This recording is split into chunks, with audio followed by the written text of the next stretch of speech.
जब हमारी 12th commerce की बोर्ड एग्जामिनेशन खत्म हो जाएगी, उसके कुछ दिनों बाद ही हमारी 12th स्टैंडर्ड की बोर्ड के रिजल्ट डिक्लेयर कर दिए जाएंगे, तो वहां पे आप दो चीज बहुत ज्यादा कॉमन देखोगे, वो होंगे दो कैटेगरी के स्टूडेंट्स। सबसे पहले कैटेगरी के स्टूडेंट्स वो कुछ इस तरह के स्टूडेंट्स होते हैं, जब उनकी 12th कॉमर्स की जर्नी शुरू होती है तो बहुत ज्यादा अटेंटिव होते हैं, अपनी सारी पढ़ाई ऑन टाइम कंप्लीट करते हैं। जब कभी भी क्लास में जो टीचर्स होते हैं सवाल पूछते तो वो अपना हैंड रेज करके आंसर्स भी देते हैं, और जितने भी क्लास टेस्ट होते हैं उन सभी में मार्क्स भी अच्छा स्कोर क्या करते हैं। लेकिन जब बोर्ड एग्जाम के रिजल्ट डिक्लेयर हुए तब वहां पे आप ये नोटिस करते हो कि उनके जो परसेंटेज थे वो कंपैरेटिवली बहुत कम थे। रीजन क्या था? रीजन ये था कि लास्ट के जो 3 महीने बचे हुए रहते हैं उनमें कुछ वो गड़बड़ कर देते हैं, कुछ लैक कर देते हैं, जिनके वजह से कहीं ना कहीं उनके परसेंटेज गिर जाते हैं। लेकिन वही अगर मैं दूसरे कैटेगरी के स्टूडेंट की बात करूं तो ये कुछ इस तरह के स्टूडेंट होते हैं जिन्होंने पूरे साल कुछ पढ़ाई नहीं की रहती है, कोई क्लास टेस्ट नहीं दिया रहता है, लेकिन लास्ट के 3 महीने वो जमकर पढ़ाई करते हैं, हर एक चीज बहुत प्रॉपर्ली फॉलो करते हैं, क्या क्या एग्जाम पॉइंट ऑफ व्यू से जरूरी उन सभी चीजों को बहुत अच्छे से ध्यान रखते हैं, और कंपैरेटिवली जो परसेंटेज है वो बहुत अच्छा खासा स्कोर करते हैं, और उस परसेंटेज की बेसिस पे अपने मनपसंद कॉलेज और कोर्सेज में एडमिशन भी ले लेते हैं। अब ऐसी क्या गलती है जिनके वजह से जो ये पहले कैटेगरी के स्टूडेंट जो इतनी मेहनत करते हैं फिर भी वो अपनी बोर्ड एग्जामिनेशन में अपना मनपसंदीदा जो मुकाम था वो हासिल नहीं कर पाते? तो आज की इस वीडियो में मैं यही बात करने वाला हूं कि ऐसी कौन सी गलतियां हैं जो हमारे 12th कॉमर्स के स्टूडेंट्स करते हैं जिनके वजह से उनकी बोर्ड एग्जामिनेशन में जो परसेंटेज है वो गिर जाते हैं। और अगर मैं बात करूं तो ये एनालिसिस अगर मैं कर रहा हूं, मेरे जितने भी साल का एक्सपीरियंस है उनमें ये जो मिस्टेक्स है ये मिस्टेक बहुत कॉमन पाई जाती है, जो बहुत सारे जो दोस्त होते हैं हमारे वो कर बैठते हैं और जिसके वजह से उनका परसेंटेज होता है वो कम हो जाता है दोस्तों। अब यहां पे अगर आप मेरी बात मानो तो जैसे अगर मैं 12th कॉमर्स की पूरी जर्नी को अगर मैं 100% लेता हूं तो लास्ट की जो 3 महीने होते हैं मेरे हिसाब से वो 50% वाला काम करते हैं, 50% या फिर 50% से ज्यादा का काम करते हैं। समझ में आ रहा है? तो आपको ये जो लास्ट के 3 महीने होने चाहिए बहुत ही प्रॉपर्ली शेड्यूल करके हर एक चीज प्लानिंग करके आपको क्या करनी चाहिए। ऑलरेडी मैंने इसके ऊपर लास्ट की जो 3 महीने वो किस तरीके से शेड्यूल होना चाहिए, क्या प्लानिंग करनी चाहिए, इन सारी चीजों के बारे में मैंने बताया है। इस वीडियो की जो लिंक होगी वो डिस्क्रिप्शन में डाल देता हूं, साथ ही साथ आपको आई बटन पे भी देखने मिल जाएगी। तो चलिए वीडियो में आगे बढ़ते हुए हम बात करते हैं ऐसी कौन सी 10 गलतियां हैं जो स्टूडेंट्स करते हैं और जिसकी वजह से उनका जो है परसेंटेज वो कम हो जाता है। लेकिन वीडियो में आगे बढ़ने से पहले सबसे पहली चीज मुझे कमेंट करके ये बता दो कि आप अभी फिलहाल में कौन से स्टेज पे चल रहे हो, आपने अपना कितना सिलेबस कवर किया हर एक सब्जेक्ट का, जिससे मुझे एक आइडिया आएगा और मैं आपके लिए कई सारी चीजें लेकर आऊंगा। और आपको मैं एक बता भी देना चाहता हूं एक चीज कि जल्द ही मेरे 20 डेज की चैलेंज सीरीज चालू होने वाली है। अगर आप चाहते हो कि मैं 20 डेज की चैलेंज सीरीज आपके लिए लेकर आऊं, वो चैलेंज सीरीज सिर्फ आपके लिए नहीं होगी, वो चैलेंज सीरीज मेरे लिए भी होगी, जहां पर डेली बेसिस पे मैं वीडियोस बनाऊंगा, डेली बेसिस पे आपको मैं गाइड करूंगा कि कौन सी चीजें होंगी, किस तरीके से करनी, किस तरीके से लर्न करी, हर एक चीज मैं आपको बताना, हर एक एलिमेंट में आपको बताऊंगा कि क्या है। और वो 20 दिन अगर आपने रेगुलरली फॉलो किया मेरे साथ तो फॉर श्योर डैम श्योर कि आप नवंबर आपका एंड होते होते आप आराम से अपना सिलेबस कवर भी कर लोगे और आपके अंदर एक अलग सा जो बोलते हैं ना कॉन्फिडेंस अपने बोर्ड एग्जामिनेशन को लेकर वो भी आ जाएगा। अगर आप चाहते हो कि मैं इसको जल्द ही लेकर आऊं तो प्लीज मुझे कमेंट सेक्शन में कमेंट करके जरूर बता देना, जिससे मेरे अंदर भी एक मोटिवेशन होगा, मैं जल्द से जल्द वो चीजें आपके लिए लेकर आ जाऊंगा। ठीक है, अब सबसे पहली गलती यह होती है कि revising class notes and books. अब यहाँ पे मैंने नोट्स के ऊपर भी एक वीडियो बनाई हुई थी, ठीक है, जहां पर मैंने आपको बताया था कि स्टूडेंट सबसे बड़ी गलती यह करते हैं कि वो रेगुलरली क्या करने लगते हैं, अपने जो क्लास के नोट्स होते हैं, अपने स्कूल के नोट्स होते हैं, अपने टेक्स्ट बुक्स होते हैं, वो बार बार रेफर करना चालू करते हैं। ये सबसे बड़ी गलती होती है भाई। हाँ ठीक है, जब आपके पास टाइम अच्छा खासा हो तो आप क्लास नोट्स के लिए जा सकते हो, बुक्स के लिए जा सकते हो, लेकिन मेरी बात अगर आप मानो तो लास्ट टाइम पे आपको क्या करना चाहिए, आपको शॉर्ट नोट्स क्या रेफर क्या करना चाहिए। अब ये शॉर्ट नोट्स होते क्या है, जहां पर आपके जो जितना भी कंसेप्ट होगा, जितने भी टॉपिक्स होंगे, वो सारे टॉपिक्स को आपने क्या किया, आपके शॉर्ट्स में आपने क्या लिख के रखा हुआ है। जो आपके जो नोट्स होंगे वो एक आधा पेज के होंगे, 2 आधा पेज के होंगे, उससे ज्यादा के पेज के नोट्स आपके नहीं होंगे। ठीक है, अगर आप बोलते हो कि सर कि मैं अपने क्लास नोट्स रेफर करूंगा, चलो ठीक है, आप बोल रहे हो मैं क्लास नोट्स रेफर कर रहा हूं, चलो आपकी क्लास नोट्स की जो एक कॉपी है, ठीक है, एक चैप्टर की जो पेज की नोट्स है वो 5 पेज की है। कितने पेज की है? 5 पेज की है। अब यहीं पे अगर मैं बात करूं आपके, अगर मैं इकोनॉमिक्स की बात करूं या फिर मैं ओसी की बात करता हूं, चलो 8 चैप्टर्स हैं, 8 चैप्टर्स के लिए मतलब आप 40 पेज रेफर करते बैठोगे। अब जब आप बोर्ड एग्जामिनेशन देने जाओगे तो आप मुझे एक चीज बताओ, 40 पेज का जो नोट्स है आप रेफर करते बैठोगे, उनमें से चीजें रिवाइज करते जाओगे, उतना टाइम रहेगा आपके पास मॉर्निंग में कि आप उतनी चीजें रेफर करोगे, उतनी चीजें रिवाइज करोगे? नहीं रहेगा ना दोस्त। तो इसलिए कह रहा हूं कि इसके लिए शॉर्ट नोट्स चाहिए रहते हैं। अब आप बोलोगे कि सर शॉर्ट नोट्स तो मैंने बनाया ही नहीं, मुझे तो पता ही नहीं था, मुझे तो किसी ने बताया ही नहीं। तो चलो मैं एक आपके लिए काम कर देता हूं, इस वीडियो के 24 आवर्स के अंदर अंदर नीचे डिस्क्रिप्शन में जो ऐप है उस एप्लीकेशन के प्री मटेरियल सेक्शन में आपको जो है मैं आपके इकोनॉमिक्स के नोट्स, ठीक है, फिर ओसी के नोट्स, फिर आपके एसपी के नोट्स, ये तीनों के ही नोट्स जो है मैं आपको प्रोवाइड कर देता हूँ, हर एक चैप्टर के नोट्स प्रोवाइड कर देता हूँ, वहां से आप ये चीज को कवर कर सकते हो, ठीक है। हाँ, मुझे लगा कि उसमें कुछ अपडेशन करना चाहिए तो टाइम टू टाइम अपडेट भी होकर आपको मिल जाएगा, उसके बारे में जो चीजें होंगी वो मैं आपको आपकी इसमें मैं बता दूंगा, ठीक है, यूट्यूब चैनल पे मैं बताता जाऊंगा, तो ये आपको मिल जाएगा। तो उसके फ्री मटेरियल सेक्शन में हो सकता है कि वीडियो जब पोस्ट हो उसके पहले भी मैं इकोनॉमिक्स के नोट्स ऐड कर चुका रहूं, ये भी चीज की पॉसिबिलिटी है, ठीक है। तो मेरे ख्याल से आपको यहाँ पे चीज होंगी, और ये जो नोट्स होंगे प्रिंटेबल हो गए तो आप उसको प्रिंट भी निकलवा सकते हो, कोई दिक्कत नहीं है, ठीक है। ये हो गया पहली, तो ये गलती नहीं करनी है। दूसरा क्या आ गया, equal importance to all chapters. Already मैंने कई सारी वीडियोस बनाई है जहां पर मैंने आपको बताया कि आप चैप्टर्स को उनके सीक्वेंस वाइज मत पढ़ो, हर एक चैप्टर की जो इंपॉर्टेंस होती है बोर्ड्स में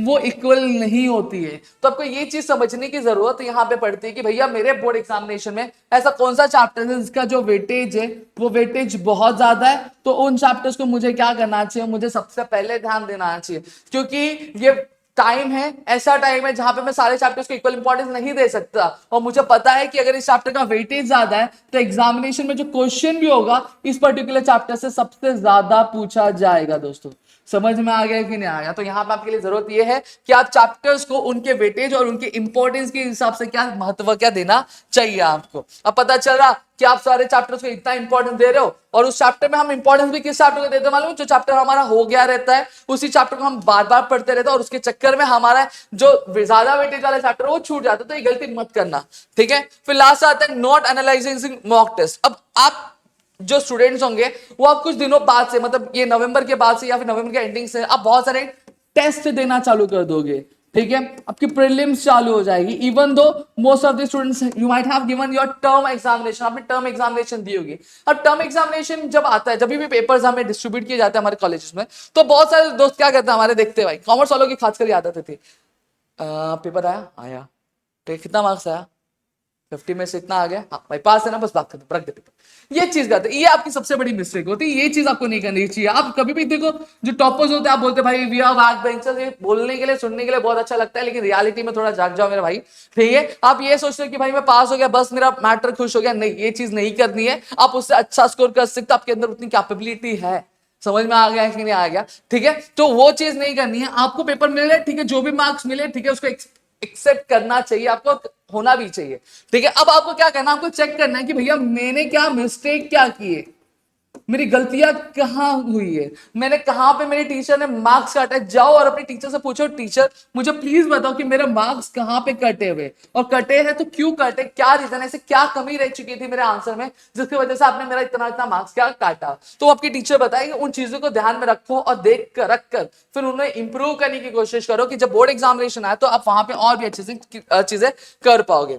फिर नेक्स्ट हमारा जो आता है no focus on time bound practice. अब क्या होता है, आप प्रैक्टिस कर रहे हो, जैसे फाइनल अकाउंट्स आप कर रहे हो, आप एडमिशन कर रहे हो, आप डेप्थ कर रहे हो, रिटायरमेंट कर रहे हो। अब होता क्या मालूम है क्या, कि हम क्वेश्चन प्रैक्टिस करने के लिए जाते हैं, लेकिन हमारा जो टाइम होता है हर एक सम के लिए आपका क्या होता है, एक स्टैंडर्ड टाइम होता है, ठीक है। हर एक क्वेश्चन के लिए एक स्टैंडर्ड टाइम होता है, ठीक है, हर एक पेपर के लिए एक स्टैंडर्ड टाइम होता है। बट अगर मैं बात करूं तो हम स्टैंडर्ड टाइम के हिसाब से क्या करते हैं, सॉल्व नहीं करते हैं। देखो पाठक जी आ जाओ एक मिनट, ठीक है। अब पाठक जी आप कौन सा स्टूडेंट हो, कॉमर्स के स्टूडेंट की साइंस हो, कॉमर्स के स्टूडेंट है, तो ये गलतियां भी होती है। अब जब प्रैक्टिस करते हैं तो हम क्या करते हैं, हम करते जाएंगे, हम टाइम देखते हैं क्या, नहीं। और बीके के पेपर में, अच्छा बीके का पेपर है, बीके के पेपर में सबसे ज्यादा दिक्कत क्या होती है, टाइम कम पड़ता है कि नहीं पड़ता है, टाइम कम पड़ता है। रीजन क्या रहता है कि टाइम बाउंड प्रैक्टिस नहीं होता। तो जब कभी भी आप हो गया आपका बस हो गया, ठीक है, टाइम बाउंड प्रैक्टिस हम नहीं करते, तो इसकी वजह से 2 मिनट ना, ठीक है, टाइम बाउंड प्रैक्टिस नहीं करते, जिसकी वजह से हमारी ये बहुत बड़ी क्या मिस्टेक क्या होती है।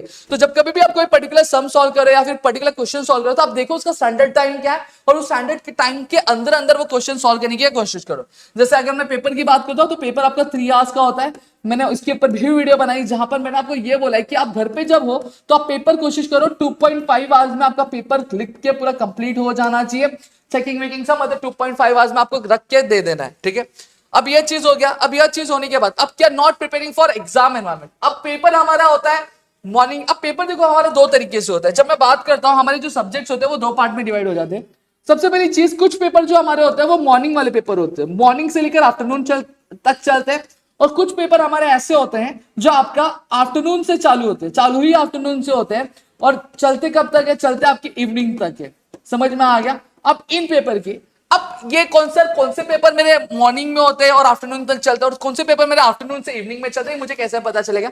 कुछ ही दिनों में हमारा टाइम टेबल आ जाएगा, ठीक है, जिससे हमें एक पूरी क्लैरिटी मिल जाएगी कि भैया कि हमें कौन सा पेपर का जो है हमारा मॉर्निंग से आफ्टरनून चलता है और कौन सा पेपर जो है हमारा आफ्टरनून से इवनिंग चलता है। सिल सर क्या आप टाइम टेबल के लिए इंतजार करो? नहीं करना है मेरे दोस्त, आपको मैं बता रहा हूं क्या करना है। ऑलरेडी पिछले साल के कुछ पेपर्स हैं, ठीक है, पिछले साल के कुछ टाइम टेबल्स है, तो अब टाइम टेबल जब है उन टाइम टेबल पे आप एनालाइज करोगे कौन सा सब्जेक्ट का जो एग्जामिनेशन है मेरा मॉर्निंग में हुआ था और कौन से सब्जेक्ट का एग्जामिनेशन जो था वो आफ्टरनून में स्टार्ट हुआ था। आप उन चीज को ध्यान में रखो। अब इससे करना क्या है, अब ये चीज समझ लो, जब आप पेपर देख ले रहे हो, टाइम इतना है, तो जब आप पेपर सॉल्व करने बैठ रहे हो या फिर मॉक टेस्ट देने बैठ रहे हो तो आप उस पर्टिकुलर टाइम में ही बैठो। क्यों? क्योंकि आपकी बॉडी को वो अडेप्ट हो जाएगा कि भैया आप रेगुलर बेसिस पे वही टाइम पे पेपर सॉल्व करोगे, ठीक है, तो आपकी बॉडी भी अडेप्ट कर लेगी, ठीक है, वो एनवायरमेंट अडेप्ट कर लेगी, उस पर्टिकुलर टाइम पे आपकी बॉडी किस तरीके से रिएक्ट करती है, उसका जो रिएक्शन है वो भी थोड़ा सा चेंज हो जाएगा, तो उस पूरा माहौल आपका पूरा क्रिएट हो जाएगा। समझ में आएगा? और जब एग्जामिनेशन देखने बैठ रहे हो तो टेस्ट सॉल्व करो, मॉक टेस्ट सॉल्व करो, तो ये नहीं मम्मी से बात कर लो, पापा से बात कर लो, भाई से बात कर लो, बहन से बात करो, दोस्त को लगा लो, ठीक है, ये सब नहीं करना है। अगर आप कोई पेपर दे रहे हो तो 3 घंटे का पेपर है, मैंने कहा 2.5 घंटे में खत्म करने की कोशिश करो और उसको 2.5 घंटे में पूरा कंप्लीट करने की कोशिश करो ही दोस्तों।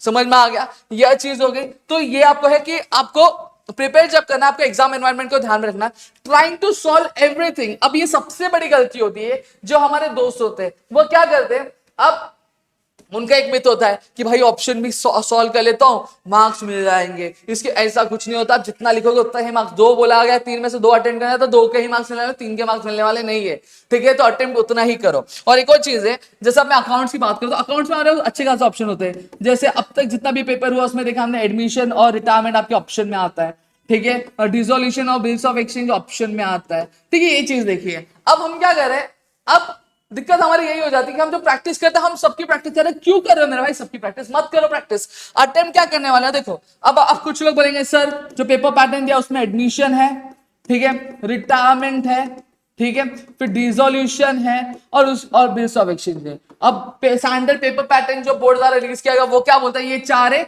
ये 4 एक दूसरे के ऑप्शन में क्या आ सकते हैं, एडमिशन रिटायरमेंट ऑप्शन में आ सकता है, या फिर एडमिशन डिसोल्यूशन ऑप्शन में आ सकता है, या फिर डिसोल्यूशन बीई ऑप्शन में आ सकता है, या फिर रिटायरमेंट डिसोल्यूशन। तो ये एक दूसरे के ऑप्शन में, चारों में से कोई भी 2 जो है एक दूसरे के ऑप्शन में क्या आ सकता है। अब प्रोबेबिलिटी देखो, थोड़ी चीजें एनालाइज करने देखो। अब क्या बोला गया, अब ये 4 है, ठीक है, अब हो सकता है, चलो मैं मानता हूं कि एडमिशन और डिसोल्यूशन ऑप्शन में आ रहा है, रिटायरमेंट और आपका बीओई ऑप्शन में आ रहा है। सही बात है, हाँ या ना?